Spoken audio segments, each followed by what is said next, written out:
lang, no? Meron ditong falling in love with someone that has an age gap.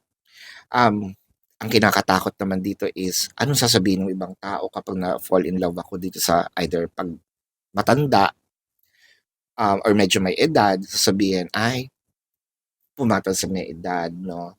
Na pera ang habol. Pag pumatol naman sa bata, ay cougar o kaya ano, no? Um, molester, ayan. So, madami din tayong mga yung tinitignan, no, na mga situation. Kaya nga sabi natin,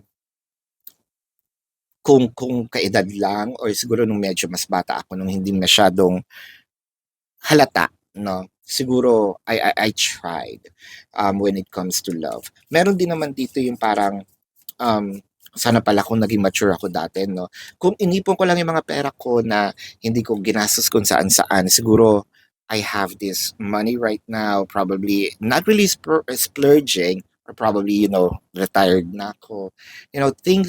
These are all experiences na parang pwede naman ding ibalik, no? Maybe not the age, but the useful, some age is just a number. It's a cliche probably na naririnig nyo, pero that's something really in your heart with the high priestess and the four of pentacles. Eh, anong gagawin mo? Hindi ka nga makatulog dito, no? Anong gagawin mo? Kumbaga, you're weighing things. But I am seeing the justice. This is the foreseeable outcome. So, which means, kayang gawin, mapupunan, kayang ma-experience dito sa 3D. You're not gonna fail. There may be some challenges, but this is still winning. With the Nine of Wands, kailangan mo lang buksan ang pintuan.